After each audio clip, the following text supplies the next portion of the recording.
Buenas tardes. Gracias por permitirme participar en la Asamblea Anual de Ortopedia y Traumatología de Haití. Soy David Shear, de UCSF y el Instituto de Ortopedia Global. Esta será una breve serie de charlas, presentadas por mí y el Dr. Sam Worshett, mi socio. Hablaremos sobre fundamentos de la metodología de investigación vamos a usar este marco conceptual. En esta serie de charlas, intentaremos pasar de una idea, cualquier idea, como una pregunta clínica en su práctica diaria y convertirla en una pregunta de investigación o hipótesis comprobable. Cuando tenga esa hipótesis comprobable, trataremos de dar orientación sobre cómo transformar esa pregunta en una propuesta de investigación completa. Y luego, el paso final es tomar esa propuesta y implementarla en un protocolo de investigación que se pueda aplicar y algunos detalles de la investigación clínica. Esta primera charla, trata de tomar una idea clínica y hacerla una pregunta. Diría que es la más importante porque todas las estadísticas y diseños del mundo no compensan una mala pregunta de investigación. Así que, realmente creo que este es probablemente el lugar donde, usted debería dedicar la mayor parte de su tiempo en un estudio de investigación, que es simplemente elegir la pregunta correcta desde el principio. Los objetivos de aprendizaje para esta charla serán un proceso de 2 pasos. El primer paso es tomar la pregunta clínica y convertirla en una hipótesis comprobable, usando el acrónimo de Ackermann, conocido como el método PICO. PICO. La segunda etapa es, tras pasar por PICO, hablar de cómo decidir si vale la pena hacer una pregunta. ¿Estamos dispuestos a comprometer recursos? Lo haremos usando un marco llamado FINER. Y ya sabes, se dice a menudo que las ideas son baratas. Es sencillo plantear preguntas clínicas. Siempre estoy en el quirófano cuestionando qué es mejor, esto o aquello. Sucede varias veces en un caso, pero no es viable. Aunque podríamos crear una pregunta de investigación sobre cualquiera de esos dilemas que aparecen en nuestra práctica clínica diaria. Solo algunos serán viables para llevar a cabo un estudio de investigación. Y así, con un poco de suerte, con estos dos métodos, podemos encontrar ayuda para decidir, cuál de ellos realmente queremos seguir adelante. Comencemos con este ejemplo, que usaremos en esta serie. Empieza con un problema clínico común. Las fracturas abiertas de tibia tienen alta infección y hay dudas sobre usar fijación interna o externa. Ahora es solo un problema. Pero, ¿cómo lo convertimos en una hipótesis comprobable? Esta es la pregunta de investigación que aspiramos responder en adultos con fracturas abiertas de tibia. ¿Existe diferencia en la tasa de reintervención por infección profunda al comparar bloqueo estático recocido intramedular y fijación externa uniplanar? Se observa el detalle incrustado. Hay mucha información en esta pregunta de investigación que guiará los pasos siguientes de una propuesta, criterios de elegibilidad y todo lo que trataremos en charlas posteriores. ¿Cómo pasamos de este planteamiento del problema a una pregunta de investigación definida en PICO? Es un buen marco para esto. PICO significa población, intervención, comparación y resultado. Es un marco simple, pero aún así algunos. Es un ejercicio que hago cada vez que pienso en una nueva pregunta de investigación. La población es quien estará incluido en el estudio y lo ideal es ser lo más específico. Ejemplos útiles en estudios de trauma serían la edad, localización anatómica o características de la lesión. No todas las lesiones son iguales, así que podríamos incluir la gravedad. Si es una fractura abierta o cerrada, esos podrían ser aspectos clave de nuestra población. La I y la C son intervención y comparador. Este es el tratamiento que queremos probar y que nos interesa. Por lo general, atención, la intervención es algo nuevo o en investigación, como nuestra intervención. En este caso, veremos el estáticamente bloqueado, signo clavo.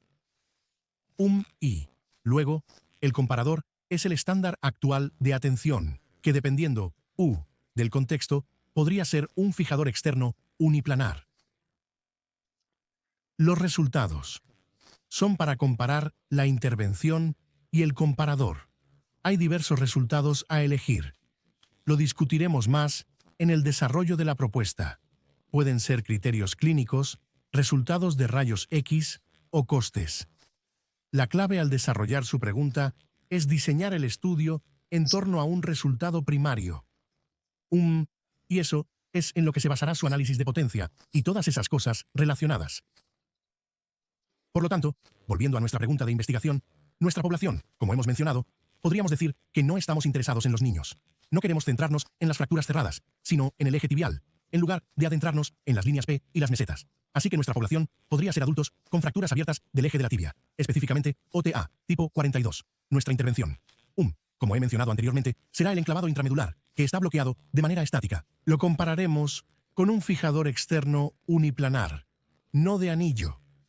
Nuestro resultado será la reoperación por infección profunda, ya que nos preocupaba mucho esta cuestión. ¿Cómo convertimos ese esquema de pico en una pregunta? No importa mucho lo dicho para el pico. Se puede conectar y decir que en la población hay una diferencia en el resultado al comparar la intervención con el comparador. Este es el ejemplo. En adultos con fracturas abiertas de tibia, hay diferencia en la reoperación entre enclavado intramedular y fijación externa. Puede leerlo, pero se ve cómo conectar las respuestas en una pregunta de investigación. Ese es el primer paso. Ahora hemos convertido nuestra pregunta clínica en una hipótesis comprobable y refinada. En nuestra pregunta de investigación, así, el siguiente paso es pensar en el diseño de estudio para responder a esta pregunta. No detallaré, porque el Dr. Morshad dará una charla sobre el control del sesgo y profundizará en estos diseños. Existe una pirámide de evidencia. En el nivel más alto están nuestros ensayos aleatorios, y en la parte inferior, el nivel 5 es solo opinión de expertos. Y conforme descendemos más en la pirámide, suele haber un aumento en el sesgo y una menor calidad en la investigación. Sin embargo, por otro lado, los recursos también aumentan al avanzar. Hay un equilibrio esencial entre los recursos para un estudio y su capacidad de responder sin prejuicios. Al considerar la viabilidad de nuestro ensayo, a veces pensamos en el nivel más alto de la pirámide y debemos bajar un poco para hacer el estudio más viable. Este es un equilibrio cuidadoso al avanzar en el siguiente paso del proceso, llamado más fino. Es un acrónimo para decidir si nuestro proyecto es viable. No es algo que haces una vez para decidir. Puedes revisarlo con una idea de cómo podría ir tu estudio y ver que no es viable. Luego se revisa, se ajusta el diseño del estudio o se modifica la pregunta de investigación o los resultados deseados, haciéndolo más viable y convirtiéndolo en una pregunta valiosa.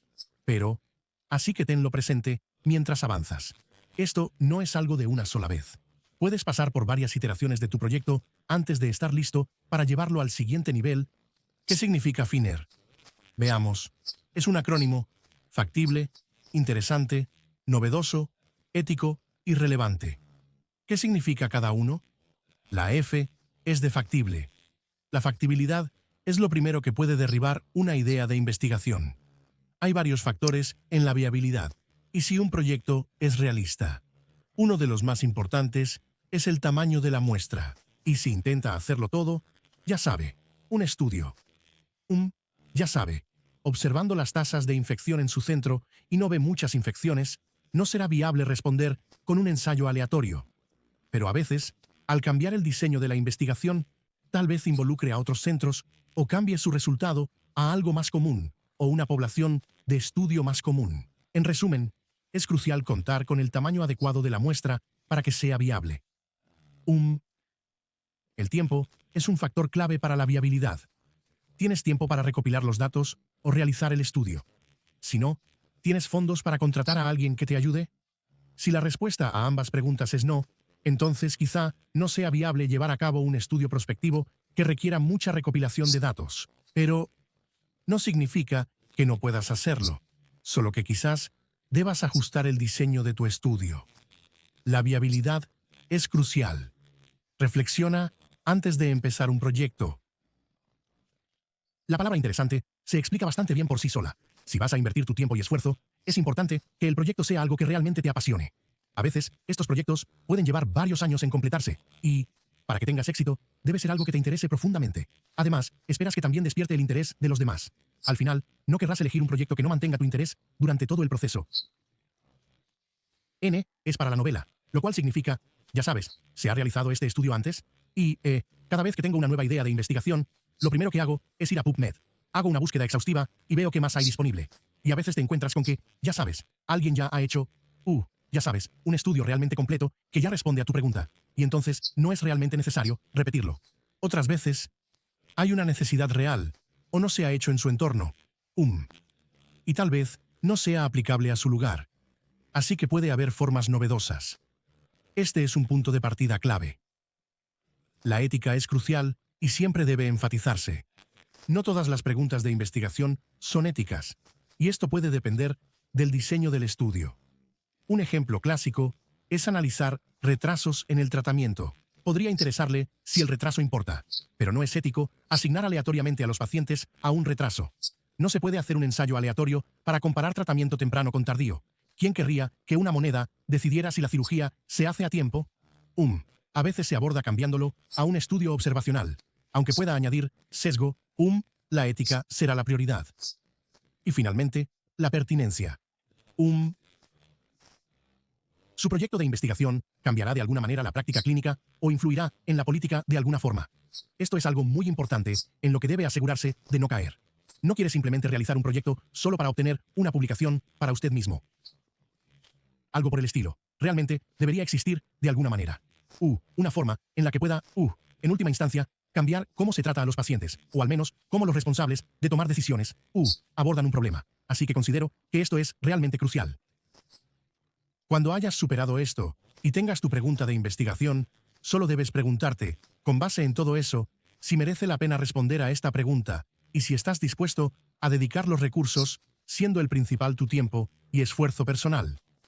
Y, ya sabes, esperemos que, después de haber pasado por este proceso y haber iterado un poco más, la respuesta a esto será un sí. Y así se podrá pasar a los siguientes pasos de los que vamos a hablar, en la creación de su proyecto y desarrollarlo en una propuesta más formal. Los puntos clave son recordar que una buena pregunta de investigación usa el método PICO: población, intervención, comparador y resultado. Con una hipótesis comprobable, se aplica el método FINO: factible, interesante, novedoso, ético y relevante, para decidir si seguir con la pregunta. Gracias